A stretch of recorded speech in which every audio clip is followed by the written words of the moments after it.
Hello and welcome back to Pokémon Reborn. You'll notice that this video is a little bit longer than previous videos, and that's because I've decided to once again start doing videos over 15 minutes because I'm able to do so, as you've seen from my StarCraft videos, and I decided that, you know what, it's been years since one of my channels was told off for copyright reasons, so I can probably just get away with allowing myself to have longer videos once again for the good enjoyment of us all. So, when we last left off, we were in this forest, which is now looking particularly dark because I'm playing this late at night, and I've got to say, I like it. It's very dark. I wish more games had proper nighttime-y darkness, and it's taking me an embarrassingly long time to figure out that I just can't get past there. Like, at first I thought there were several holes around this forest, but it's blatantly just the same hole over and over again, and it's just that I just can't go that way from either direction. There you go. Ooh, can I? Oh no, still falling down. So yeah, I need to figure this out. I think I've pretty much figured it out now, that I just have to go and find somewhere else. But I am hopelessly lost, as tends to happen in games of this nature. Trying to figure out what I can do, where I can do it at. The music is bloody great though. I'm loving this forest theme. I'm just looking around. This is the sort of apocalyptic theme I was talking about that you didn't get to hear last video. Listen to this, it's moody as fuck.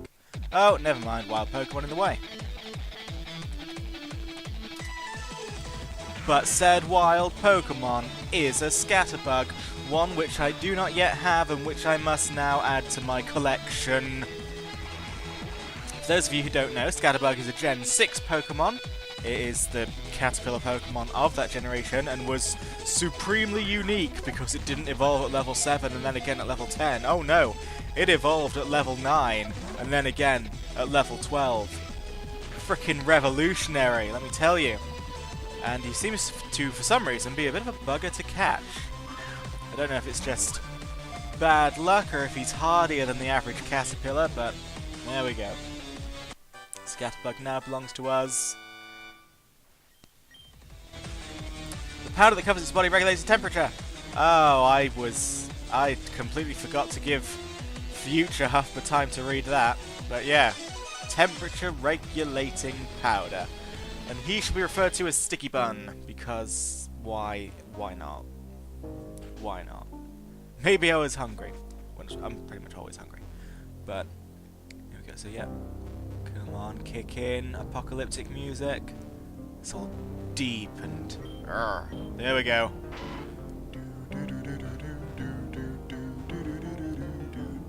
And this is basically where I started. I've been going the wrong way this whole time, but the reason I didn't skip this footage is so that you can have a chance to hear. I do like this theme, I will admit. Where the hell am I going? Okay, I don't quite know where the hell I was going, but now I'm back into the Redoctorine Jungle, or whatever that was called. I didn't quite see the name flash up there, but yes, I'm back, ready to have some fun. I think falling down this hole is required to actually get to the rest of the jungle, so this one's not embarrassing, this one's just what needs to happen. There we go, I'm back in the cage, and now I get to figure out where to go. It's up! Yes, there's a whole world out there just waiting for me. Oh my lord, it's the Spinarak! Now, Spinarak holds, I'm gonna say, a special place in my heart. He doesn't. They don't.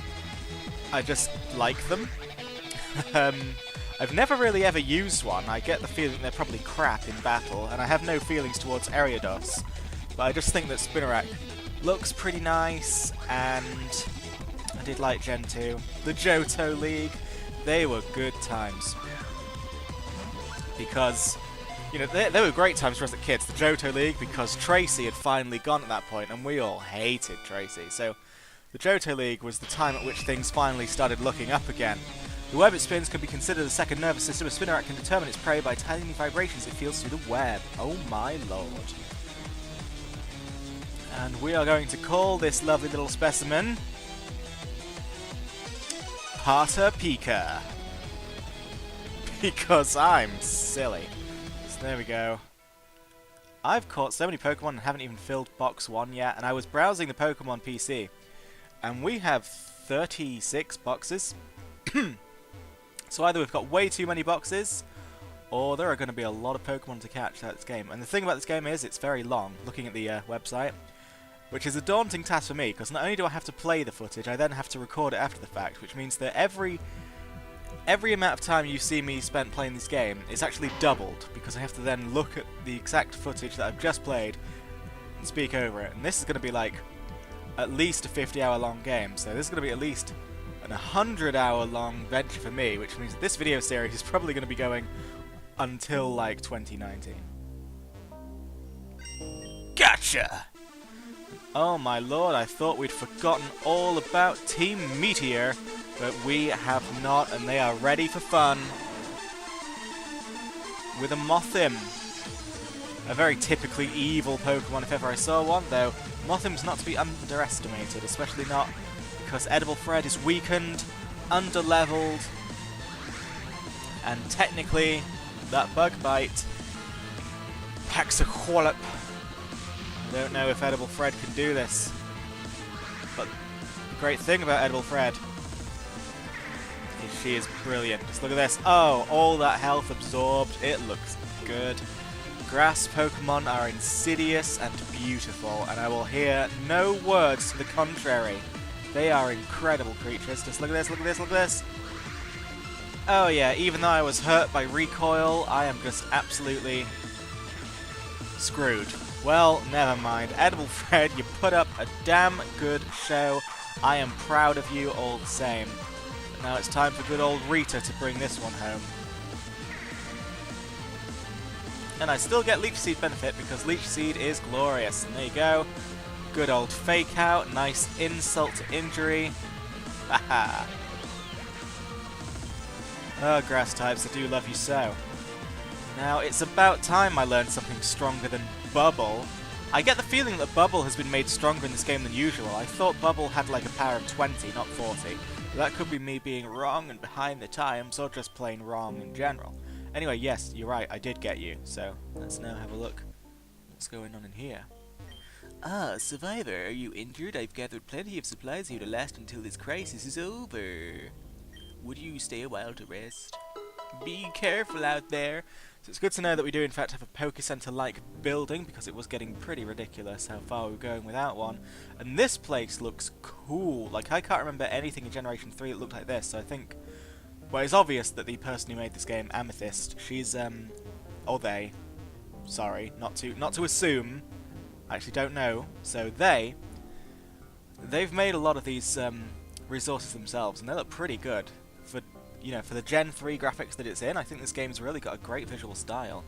And now that the organ is kicked into this theme, which I've never been in the town long enough to hear, I am just happy as a bunny. This theme sounds great. This is by far the best piece of music I've heard in this game so far. Electric Field, oh my gosh.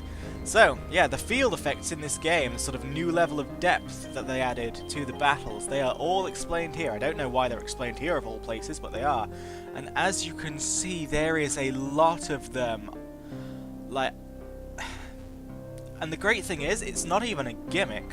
This is really interesting, and it's a really cool way of sort of adding additional challenge to the battles and an additional depth. Like the way there's so many field effects and they can interact with each other in ways, like you can poison mist, you can poison grassy terrain. I guess essentially you just poison things to turn them into different kinds of terrain, but there's just so much of this stuff, and we haven't seen that much of it yet in the game, but I really hope there's more of it in future, because it would be great sort of have to really have this new system to learn and get to grips with, because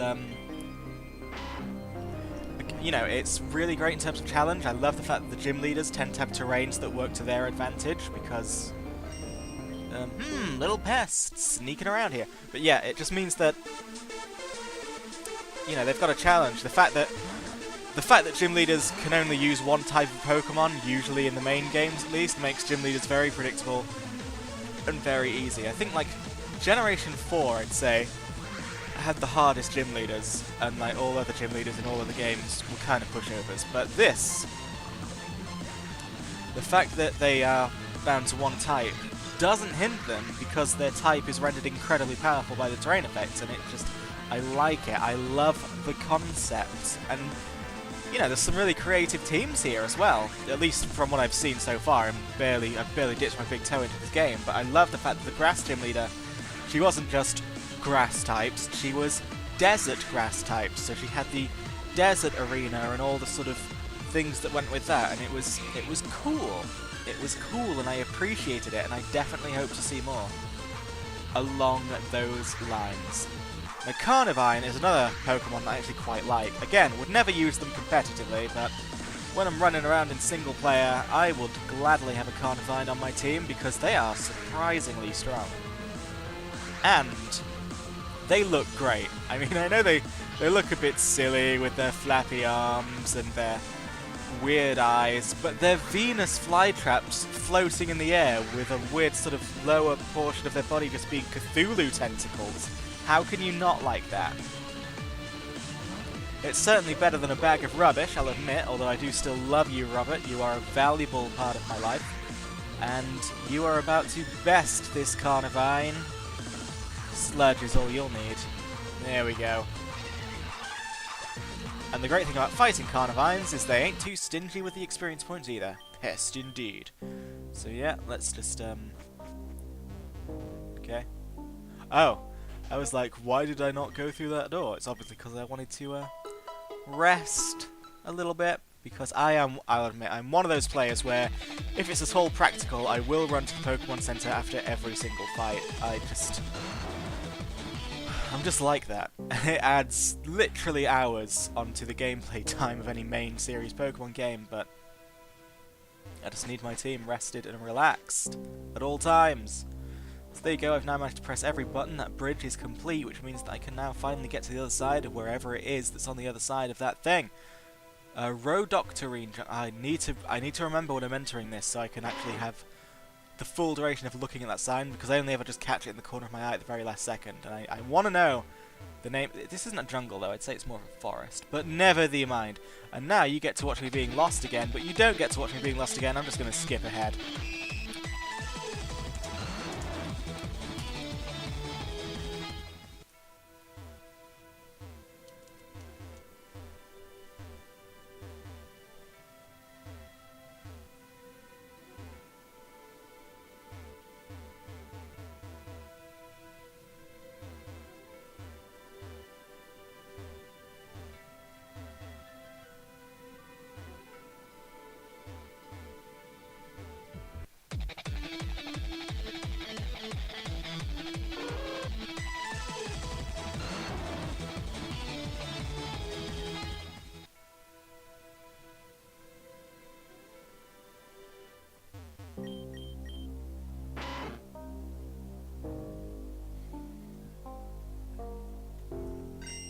Hold it right there! Yeah, I found my way, I made my way across the bridge, it's very great, we're now at a wonderful new avenue of brilliantness, but Meteor Grunt Coleman is ready to stop me in my tracks, but not with a Zubat he isn't. I'm afraid Edible Fred is going to have that Zubat for dinner, breakfast, and lunch. So, with the power of Black Sludge and the power of Leech Seed, there ain't nothing Zubat can do, except of course Confuse Ray. Holy hell, Confuse Ray is the most horrible thing in the universe. I only hope Edible Fred can survive. Oh, Edible Fred, what a disappointment. You hate to see Sleep Powder miss. I mean, Sleep Powder, it's one of those moves. It has an accuracy of 75, so it is going to miss a quarter of the time, and yet you're still so surprised and dismayed whenever it misses. I can't really explain it. I've got a few moves like that, and I'm sure everyone does. Like Hyper Fang, it has an accuracy of 90, and yet I still rely on it so much. So when it misses, it's a huge shock for me.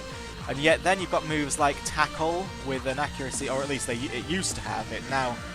It's now 100 accuracy, but in older games, Tackle had an accuracy of 95, and yet I expected it to miss all the time, especially at critical moments, which it always did.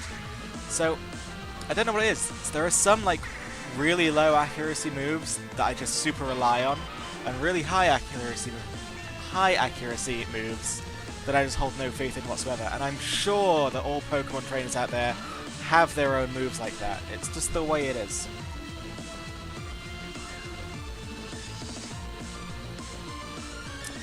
Sorry, had to drink water, but yeah. Aaron is a steel type, yeah?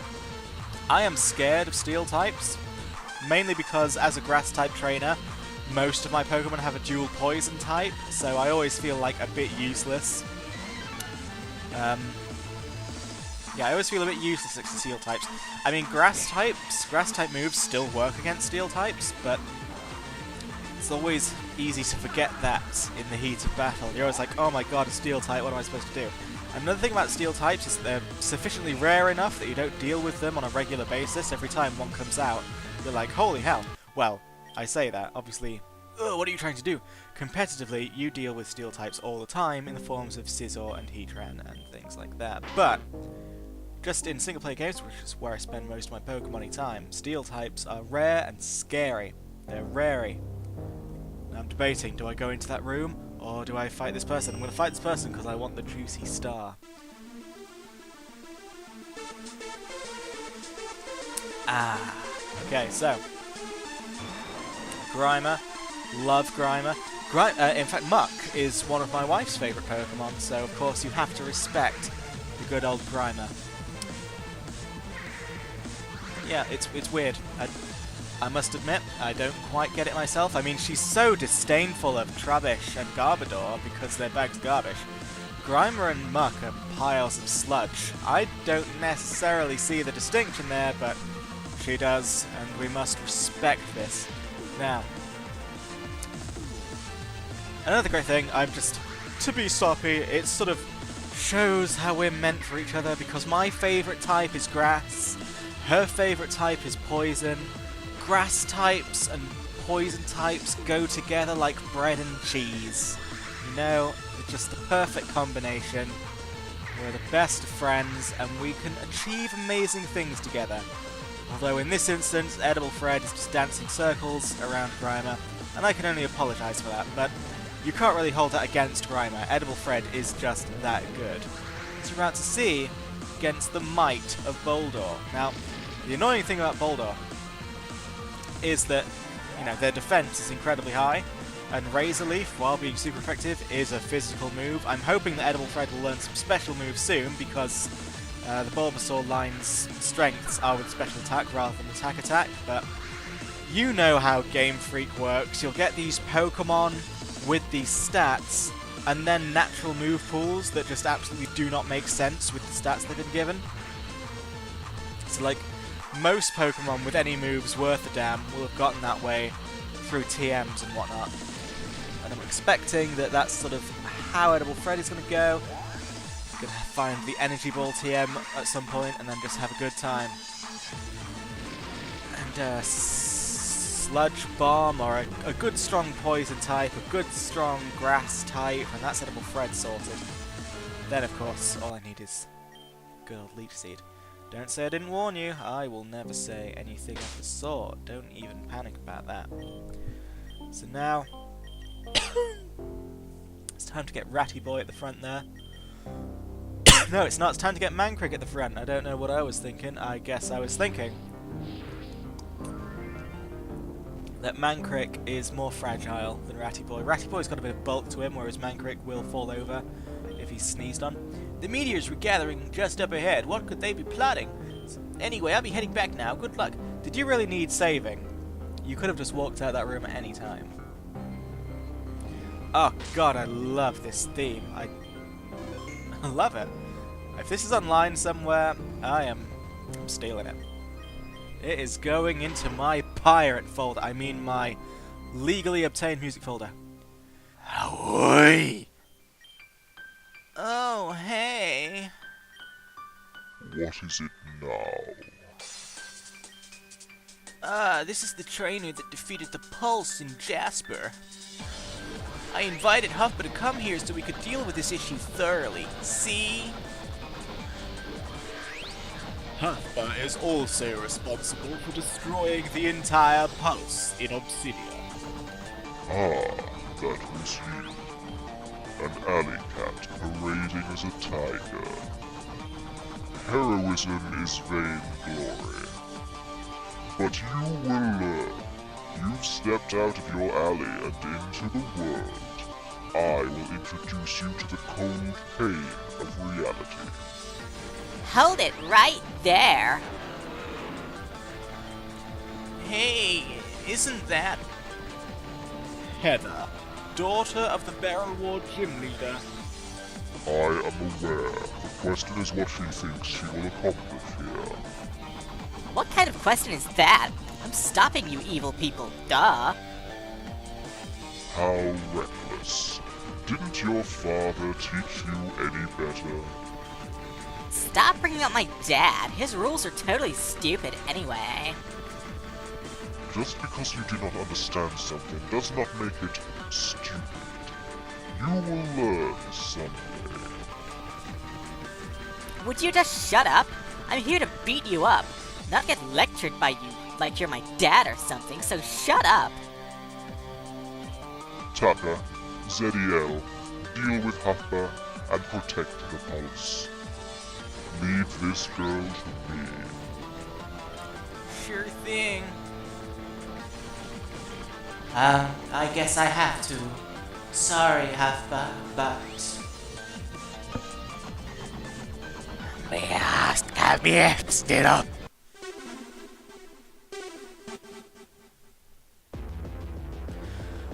Alright, it is time for yet another fight against these guys and their Tangrowth.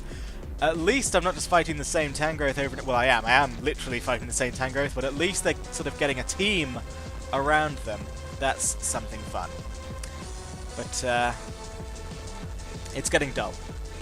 This game needs to have something more than just going from ward to ward and ward and beating up this poor old Tangrowth. Pardon me. Now that Glaceon shouldn't have done that. Because now you're going down! Or not, I guess Glaceon was bulkier than I thought, or maybe Mankrik just doesn't have the strength that I thought they did. Now, all I can say is that I deeply regret not having used Fake Out on Glaceon. But you know, you live, you learn. Or, if this were at all realistic, I would die for my mistake, because these villains would surely kill me. But it's not the way video games work. Well, it is. Quite frequently, but it's not the way Pokémon works. The way Pokémon works is that the villains let you run away, and they stand around not advancing their evil plans in any way, shape or form until you come back more prepared. Because the villains in the Pokémon universe are conscientious. And there we go. Oh my god, Ice Fang, Confuse Ray. This is just looking worse and worse every single minute of every single day that I've been in this battle. I don't know. Point is, Zippity Doodah, we're in trouble. But if I can just weaken Lileep, if I can just get Lileep out of the picture, then their annoying abilities will no longer affect me. Though of course Glaceon is themselves a bit of a problem, and I must say I was highly disappointed by that Sucker Punch. Maybe Glaceon really is incredibly bulky, but that Sucker Punch did nothing, and it's an 80 power move. I was really expecting more from it than that, but suppose not. But someone I can always expect more from. It's good old Wesley here. They did take that bite, which is unfortunate. And you picked the wrong target to confuse. Robert is no longer the primary threat in this team. It's time for Air Cutter. And did you see that? I didn't even need to target someone because Air Cutter hits both enemies on the team. Because Wesley is just an absolute treasure. Look at him go. People mocked Swoobat when they first saw the Gen 5 designs. They were like, what the hell is this ridiculous looking thing? But I swear to god, this game, Pokemon Reborn right here, is turning Swoobat into one of my favorites because he's just doing so well. No one on my team right now I can really think of just putting out as much raw damage as Wesley while also being as sort of defensively strong. I mean, I've got some Pokemon that have good offensive capability, but they're so vulnerable I can't rely on them to get much done before they're down and out, but Wesley, he stays on the battlefield and he deals that damage. You can't take Wesley down. I love Wesley. Wesley, you are the king in my eyes. And look at this, even this mighty Tangrowth is taking some pretty decent hits. I mean, obviously, it's not great. Tangrowth could do with going down a bit quicker, but we've got no Robert to whittle Tangrowth down, which is my usual tactic, because I just wasn't prepared for these Eons, these evolutions. They threw a spanner into everything. But it's okay, because with Wesley on my side, I honestly think I might be able to get somewhere. Come on, just keep on cutting. And we're going to take that Tangrowth down as quickly as possible, because again, Tangrowth has a lot of offensive power. There we go, and it's just one more air cutter. Oh! Ah, no! Wesley, I'm proud of you though. Look what you have done all by yourself. I mean, Edible Fred helped a little bit, but let's face it. You are just by far the most valuable player I've got right now. I say player, I mean Pokemon. Oh my god. Are you even kidding? That is not fair. Edible Fred now stands alone against a nearly completely recovered Tangrowth and an Espeon. I don't think this battle is quite for me, though maybe it is if Espeon continues to just suck. There we go, Espeon's down. Edible Fred, could this be the level up that turns the tide? No. No, it couldn't. The enemy team is really dragging this battle on for some reason, but I think it's safe to say that I have lost this one, and in the interest of full disclosure, in the interest of not making myself look better than I am here candidly showing you my losses. Even when the fate of an entire city is at stake, I'm willing to show you when I just didn't have what it takes. Now, I'm pretty sure I don't need to drastically change my team in order to win this battle. I just need to come at the battle more intelligently. I think I just made a few misplays that sort of snowballed on me. And never again. Never again. The next time we meet in battle, I will be the victor. So I want to thank you all for watching this. I hope the longer video format is still something you can deal with, because barring any horrible copyright issues, I hope to get on to longer videos again, because I do enjoy making them. It is a bit of an annoyance to have to stop every 15 minutes, because that's barely any time at all. But thank you all for watching. See you later.